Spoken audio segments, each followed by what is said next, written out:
Bismillahirrahmanirrahim. Hai, Assalamualaikum. Welcome back to Cengkeh Channel. Terima kasih kepada semua kerana sentiasa memberi support untuk channel ni. Kali ni akak nak sampaikan satu kisah untuk slot meremang. Kisah mengenai seram keris lama. Kalau korang nak tahu apa yang seram dengan keris tersebut, korang kena stay dengan akak.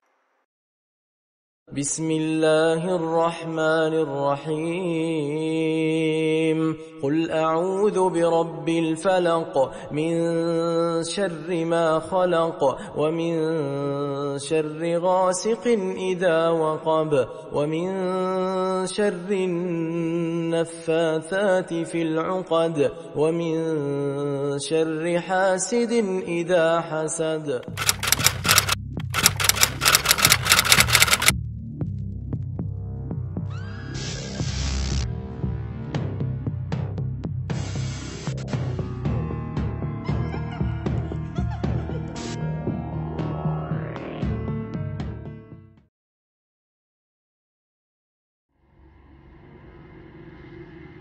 Untuk perkongsian pada kali ini berlaku pada awal tahun 2005, di mana kisah seram ini dialami kepada seorang pemuda. Pemuda ni akak tak sure berusia berapa tahun sebab akak dengar daripada seseorang. So, pemuda ni dia ada satu kelemahan dia. Kelemahan yang akak maksudkan ni, dia agak lembam sikit. Bukan lembam yang tak tahu nak uruskan diri, lembam yang tak tahu nak pergi sana sini, tak. Dia lembam yang orang kata lurus bendul macam tu. Jadi pemuda tersebut tinggal dengan kakak dia tau, dalam sebuah kampung. Jadi dekat kampung tu akak bagi tahu rumah dia masa tu rumah papan. Lepas tu bersebelahan dengan rumah dia agak ke belakang sikit, dia ada satu pondok lama yang ditinggalkan. Maknanya dah tak ada penghuni dah, jiran sebelah tu memang dah pindah. Jadi dekat pondok tu dia ada satu pokok cempaka yang sangat besar. Pokok cempaka tu memang luar biasa besar sangat. Batang dia saja nak peluk memang tak muat, macam tu. Jadi pemuda ni pada suatu hari dia pergi ke satu tempat yang dikenali sebagai Gua Musang. Kakak dia tak tahu pun apa tujuan dia pergi ke sana berhari-hari, ikut kawan-kawan dia kat sana. Kemudian pemuda ni yang dikenali sebagai Nazri bila balik ke rumah tidak menunjukkan apa-apa perubahan, apa-apa sikap yang aneh pun pada waktu tu. Tapi kakak dia merasakan agak rasa pelik sebab Nazri banyak menghabiskan masa dia dekat pondok yang akak cakap tadi selepas pulang daripada Gua Musang. Jadi pada suatu malam, apabila keadaan dekat situ macam sunyi sepi lah, malam kan dia macam sunyi sangat-sangat. Waktu malam di kampung, orang biasanya tidur awal. Masa mereka nak tidur, tiba-tiba anak kepada kakak dia yang masa tu berusia lebih kurang belasan tahun telah mengalami histeria. Tiba-tiba je anak pada kakak dia, mana anak saudara Nazri ni, tiba-tiba menjerit, melolong macam orang hilang akal, macam orang disampuk tau. Orang disampuk apa semua. Jadi keadaan masa tu jadi kelam kabut sangat-sangat. Nazri pada ketika itu tak berada kat rumah. Dia berada dekat pondok tersebut. Jadi bila kejadian tu dah jadi tergempar dekat kawasan kampung tu, ramailah orang yang turun dekat rumah tu cuba untuk membantu keluarga kakak Nazri ni tau. Ada ustaz yang dipanggil untuk tolong, ada juga pengamal perubatan yang datang pada waktu tersebut tau. Tapi ustaz tu dia cuba handle keadaan tu. Alhamdulillah masa tu keadaan anak saudara Nazri ni boleh dikawal dengan sangat baik. Tapi apa yang berlaku pada waktu tu, anak saudara Nazri ni dia macam cuba mencederakan diri sendiri dengan menghempukkan kepala ke dinding. Kemudian dia melingkar-lingkar macam ular pun ada, macam-macam dia bergerak. Macam nak cakap dia bergerak seperti seorang nenek yang tua tau. Seorang nenek yang tua berjalan macam tu. Macam-macam aksi dia buat malam tu.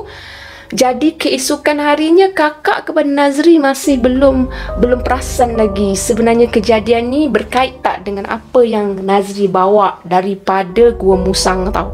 Jadi kakak dia nak tahu Nazri ni buat apa dekat pondok tu. Sampaikan anak saudara dia histeria pun dia memang tak menjengah langsung dekat rumah tau.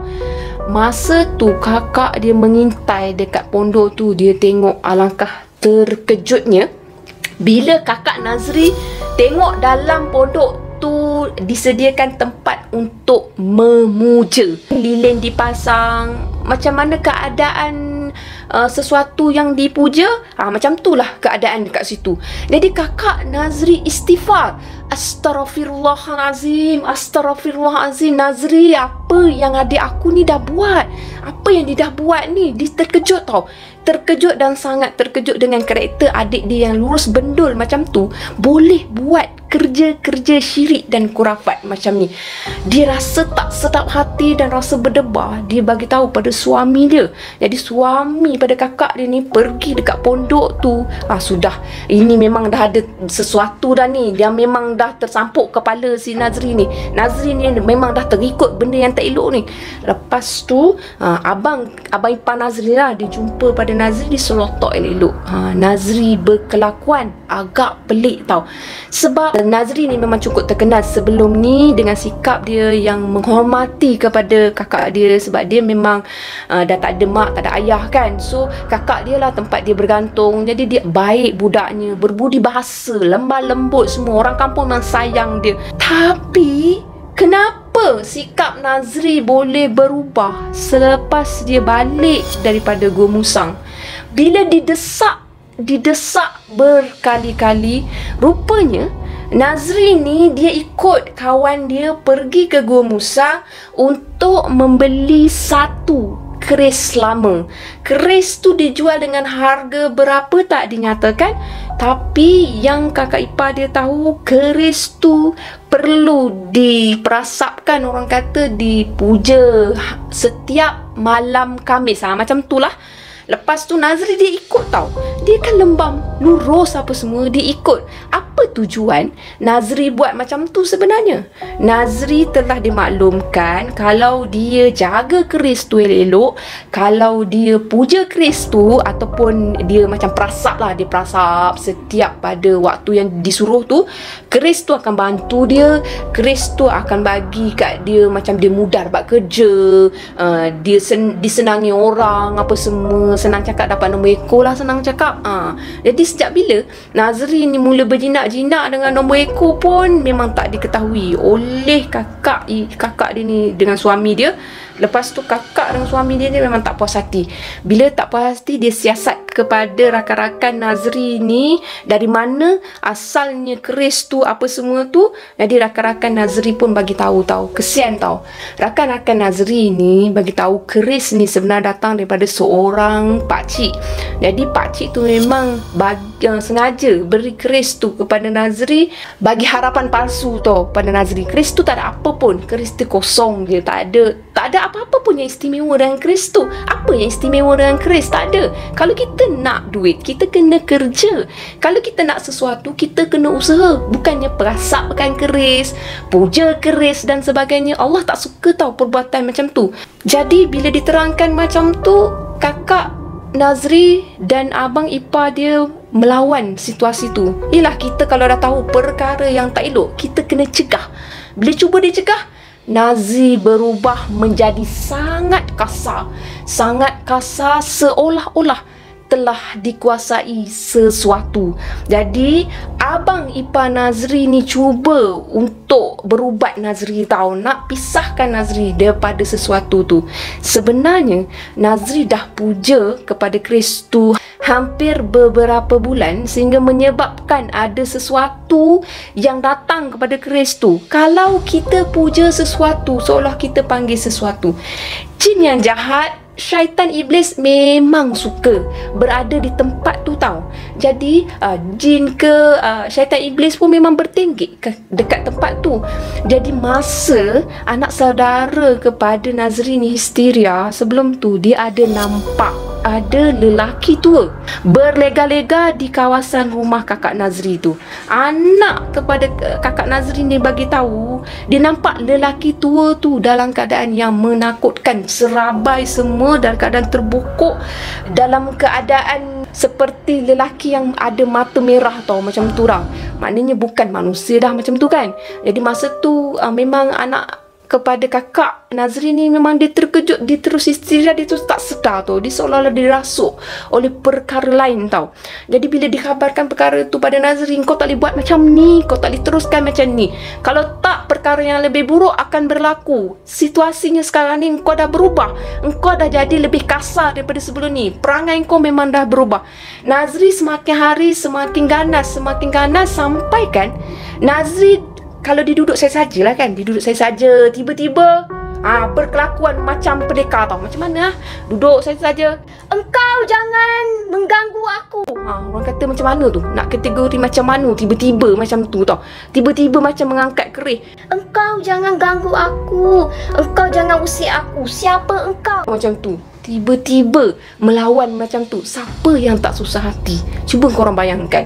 Lepas tu Nazri juga ada nampak tau susuk tubuh lelaki tua yang kadang-kadang berada di atas pokok cempaka yang akak cakap tadi. Mencangkung dekat pokok cempaka tu. Kadang-kadang berdiri tegak dekat pokok cempaka tu. Jadi Nazri semakin hari dia sendiri semakin ketakutan untuk pergi ke pondok tersebut. Tapi itulah benda dia dah seru kan, dia dah minta nak sangat. Jadi cabarannya dekat situ, dia sendiri yang kena selesaikan perkara tu. Semakin hari Nazri ni seolah-olah macam disedarkan dengan penampakan yang menakutkan, dengan keadaan dia nampak, pernah dia nampak, tak tahulah sama ada dia memang berfikiran yang tak betul ke masa tu kan. Dia nampak keris tu beralih dari satu tempat pergi ke tempat lain. Pernah tahu keris tu berada dekat pondok tu, tapi satu malam Nazri jumpa keris tu dalam bilik dia kat rumah kakak dia. Jadi bila dah banyak sangat perkara yang berlaku, abang ipar pada Nazri ni pergi maklumkan kepada ustaz. Ustaz nak tengok sebenarnya keris apa tu. Ustaz nak tahu juga apalah yang dibuat dengan keris tu. Jadi abang ipar dia bawa pergi ke tempat pondok tu. Mengucap panjang lah ustaz macam tu. Astaghfirullahalazim, perkara macam ni memang kena cegah, kita kena betulkan keadaan. Lepas tu ustaz minta supaya Nazri dibawa ke rumah ustaz untuk ustaz rukiahkan, buat air penawar apa semua dekat Nazri. Lepas tu nak nasihatkan Nazri sebab ustaz tu kenal tau Nazri budak yang sangat baik. Lepas tu masa abang ipar dengan kakak Nazri nak bawa Nazri pergi ke rumah ustaz tu, lebih kurang lepas isyak macam tu, kedengaran dekat pondok tu seperti seseorang yang sedang mengamuk. Mengamuk, tendang sana, tendang sini, terajang sana, terajang sini. Sedangkan Nazri tak berada kat rumah tu, tapi Nazri berada di rumah kakak dia ni. Jadi masa tu Nazri sedar tau, dia dalam keadaan sedar. Adik kakak dia cakap dekat Nazri, engkau dengar tak apa yang kakak dengar? Cuba engkau dengar apa yang kakak dengar. Sekarang ni keadaan jadi semakin teruk. Nak atau tak nak, kau kena ikut kakak jumpa ustaz. Jadi Nazri memang nak pun, dia memang dah berat dah tak nak dah berdampingan dengan perkara macam tu, perkara yang tak elok macam tu kan. Nazri ikut saja. Dia pun pergi jumpa ustaz. Lepas tu ustaz buat air penawar, ustaz rukiahkan. Ustaz minta supaya air yang dirukiahkan tu direnjiskan di bahagian rumah mana pondok tu. Jadi bila direnjiskan dekat pondok apa semua tu, ustaz minta supaya keris yang dibeli tu dipulangkan balik kepada tuan dia, ataupun dicampakkan ke dalam sungai besar, bukan sungai kecil, sungai yang memang air dia mengalir laju, macam tu. Jadi atas nasihat daripada ustaz tu, Nazri bersama dengan kakak dia dengan abang ipar dia pun buat keputusan untuk pulangkan balik. Dia tak nak campak ke apa semua, dia nak pulangkan balik keris tu kepada tuan empunya asal keris tu. Jadi mereka pun pergi ke Gua Musang tu, dapatkan balik semula tuan kepada keris tu, lepas tu mereka serahkan balik semula. Alhamdulillah kat situ. Sebab apa tahu? Pemilik asal keris tu terima seadanya, sebab dia tahu keris dia tak ada masalah pun sebenarnya. Perbuatan Nazri tu sebenarnya yang bermasalah. Selepas tu dari hari ke hari, alhamdulillah juga Ustaz membantu Nazri untuk meningkatkan lagi keimanan Nazri ni. Maknanya Nazri diterangkan lagi perbuatan ni syirik, kurafat, tak boleh buat, berdosa, kena solat selalu supaya hati kita ni tak goyah, kena mengaji selalu supaya tak diganggu dengan perkara-perkara yang pelik dekat situ. Tapi alhamdulillah Nazri ni dia ikut apa yang Ustaz cakap. Lepas tu dia mengaji apa semua, dia tengok ke arah pondok tu pun memang dah tak ada apa pun yang menunggu kat situ kan. Lepas tu dia dah tak pandang ke arah pondok tu. Kalau korang nak tahu, pondok tu sampai sekarang memang dah tak ada, dah roboh semua. Yang tinggal cuma pokok cempaka tu je. Pokok cempaka tu memang sampai kesudah membesar dengan jayanya dekat situ.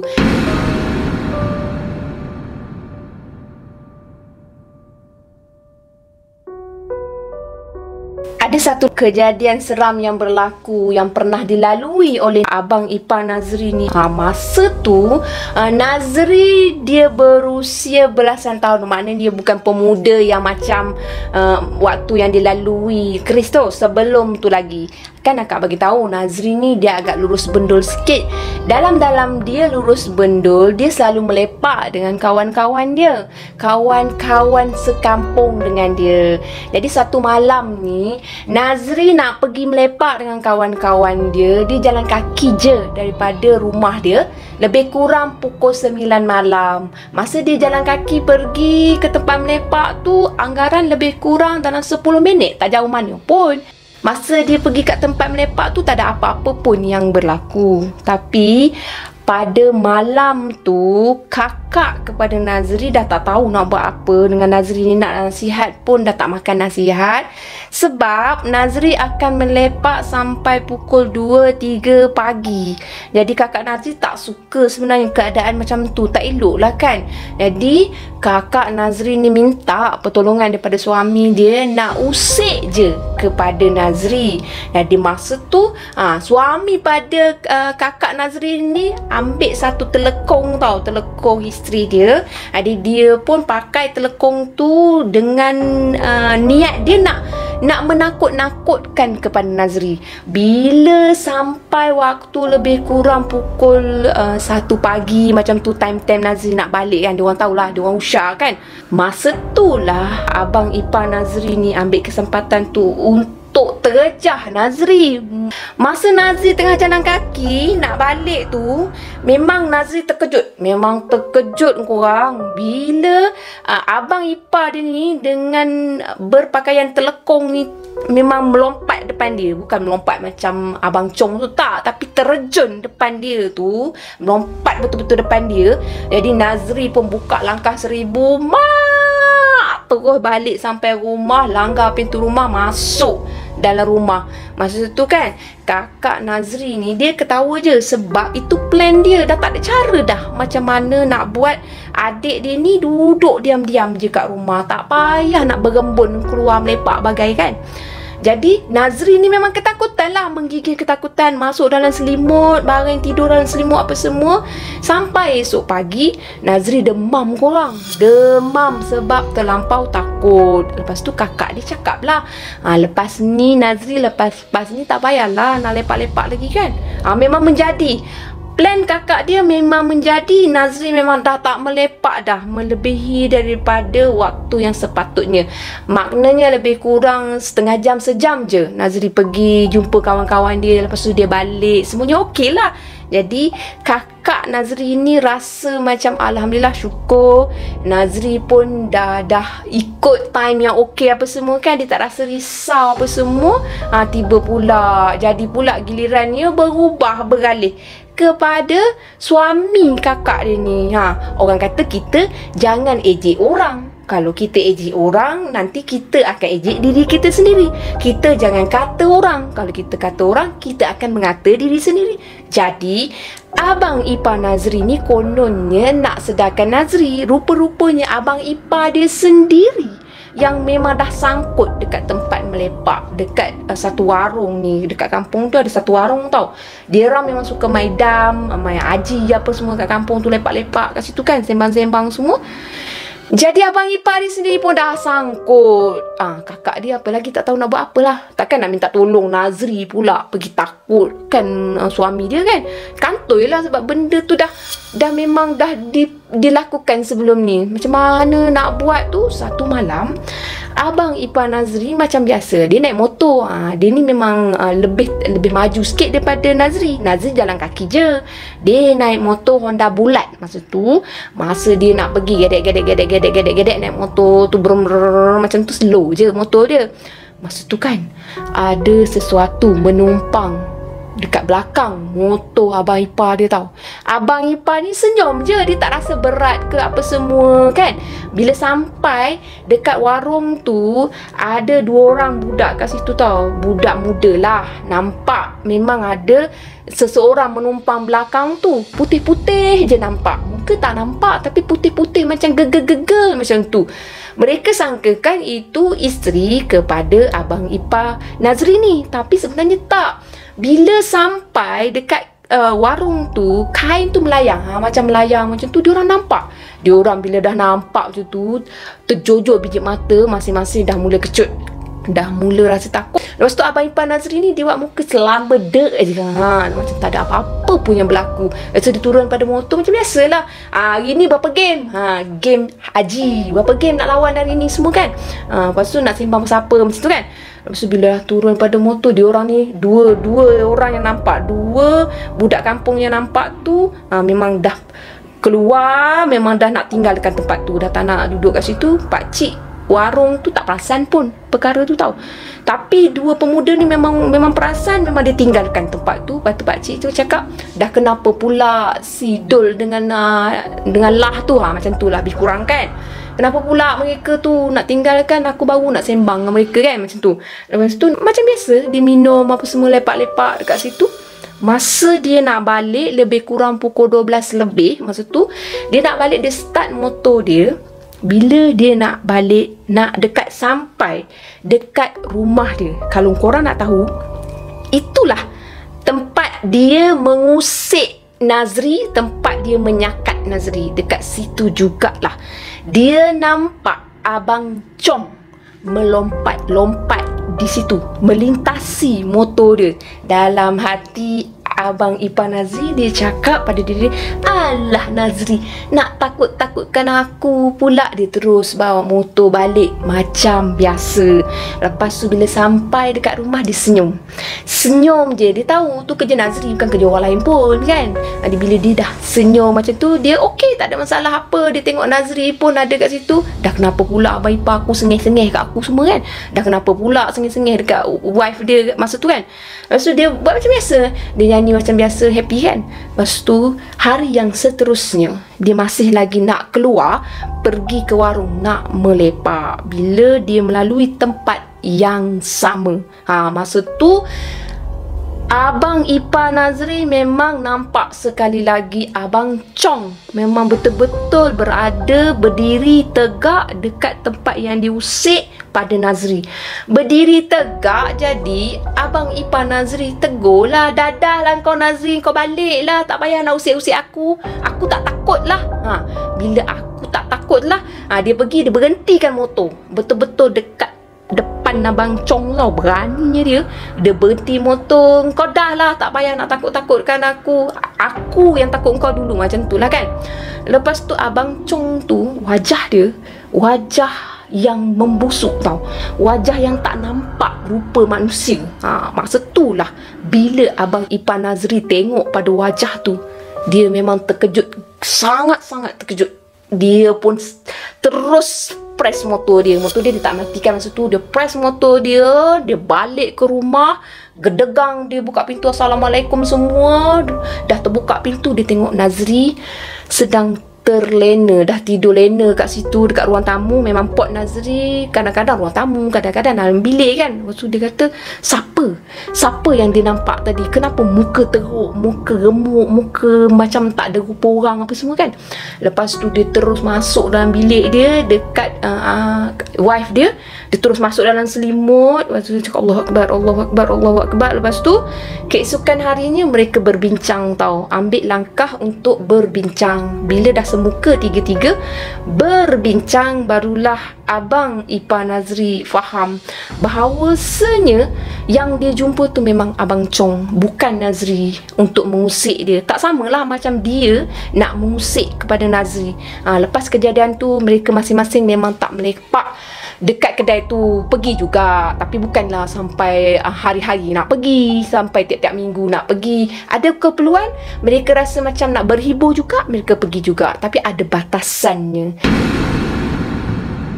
Sekian saja perkongsian daripada Nazri, bukan nama sebenar. Apa yang baik sama-sama kita jadikan tauladan, apa yang buruk sama-sama kita jadikan sempadan, insya-Allah.